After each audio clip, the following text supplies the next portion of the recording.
Hi everyone, this is Julianne Victoria of Through the Peacock's Eyes. Welcome to my next vlog Q&A discussion video. So I had someone ask me if there is a spirit guide or a being that I consult with, and my short answer is no. There is not a particular being or entity or spirit or guide that I call upon for guidance for myself, for my clients, or even for the general readings on YouTube. What I do, however, is I connect with my higher self or my own soul. And I interchange those terms, higher self and soul. And I do that through getting into a meditative state. Now, I discussed, how important meditation is for tapping into your intuition, which is in a way the same thing as tapping into your higher self. And I discussed that in 2 intuition development videos, so I'll link those on screen at the end so you can check those out.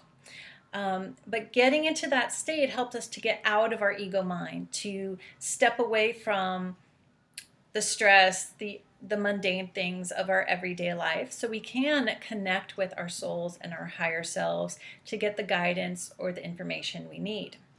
Now, our souls, our higher selves, are the part of us that are connected to God, to Source, to the universe at large, to the One Spirit, to the collective. You can even say to the Akashic records. So when we're in that state, we can get the guidance we need.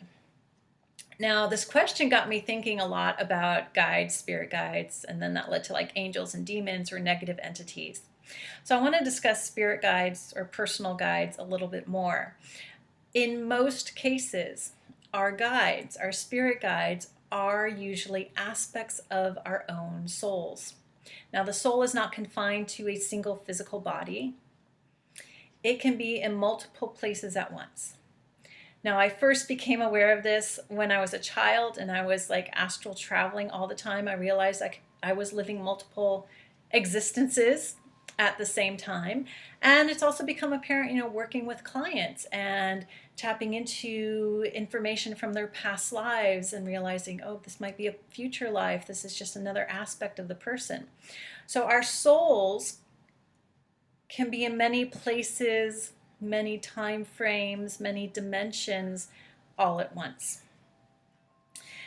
And when we're connecting with our spirit guides, we're connecting with those aspects of us that might have the wisdom or the guidance we need at whatever point we are in our lives. Now, there are other entities out there, of course. There are angels, and angels are very protective. And of course, angelos means messenger, so angels can come to give us messages. And there are demons or negative entities out there as well. And that got me thinking more of, when do people attract good, so-called good, angels versus bad or negative entities? And it has to do with the state we are in. So if you're trying to connect with your higher self, with your spirit guides, or even you want to connect with an angel, you must be in a good state of being. So you have to be coming from a place of inner peace. It doesn't have to be perfect, but get in that meditative state, a state of peace, a place of love, not from a place of fear.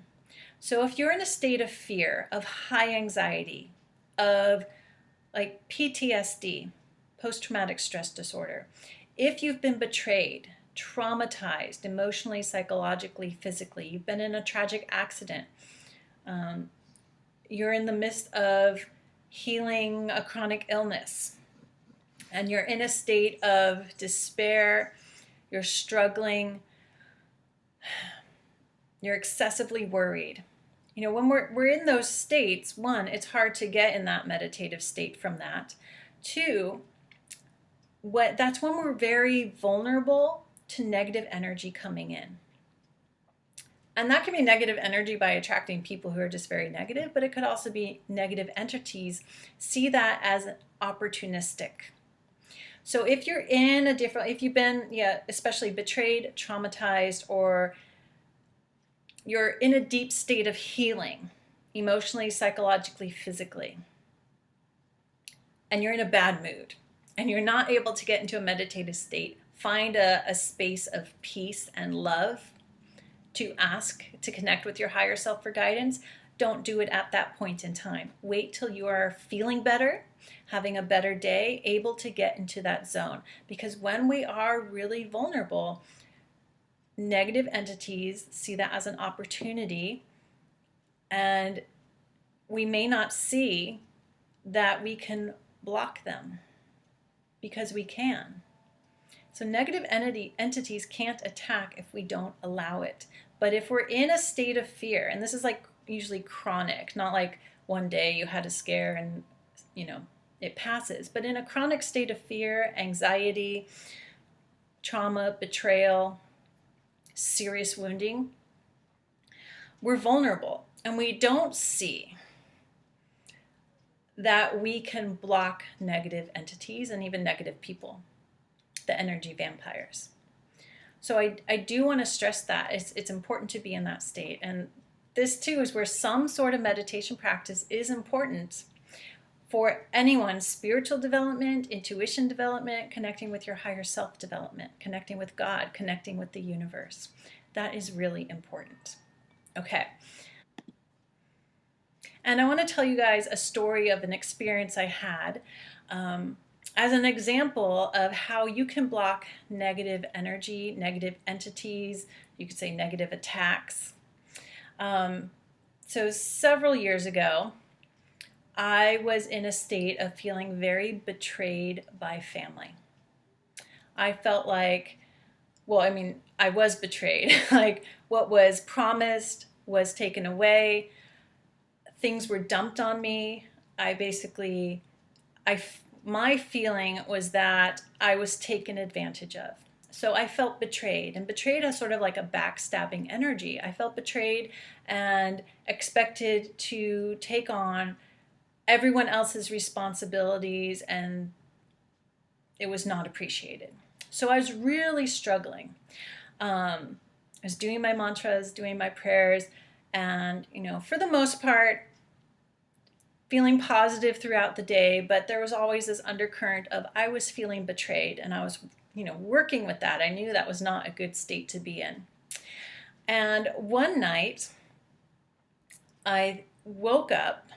I was definitely awake, lying in bed on my left side, and I was awake for a little while, and suddenly it felt like the whole back of me was being sucked and stretched.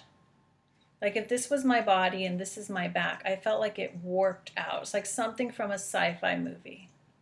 I felt it stretching and warping. And it was, it attacked me from the back, and that's the energy of betrayal.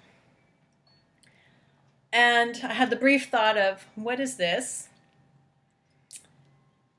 And then immediately I saw in blocky black letters in my mind's eye the word love. And as soon as I saw the word love, it stopped. It went away. And I feel like that was my guides, my higher self, an aspect of me, my soul, reminding me to be in a state of love versus a state of fear and feeling betrayed. And I think that night I had gone to bed thinking about how betrayed I felt. So it was not a good space to go into going to sleep. But love immediately stopped it, and it was gone, and it never happened again. So that's my little story to help anyone out there who might be worried about a negative energy, a demon, entities attacking, is that you can stop it. You are in complete control of it. Nothing can attack you and suck your energy away, take from you, unless you allow it. And you allow it when, no one ever thinks, oh, I'm going to allow this to happen. But you allow it, or you open yourself up to it when you're in a state of chronic fear, like serious fear. Not like, oh, you got scared because a car almost hit you or something, but serious fear, anxiety. Again, usually it's like something long-term, not just a little instance that happened one day, or repeated things, betrayal, trauma, or deep healing state. Okay, so I don't want this video to run too long.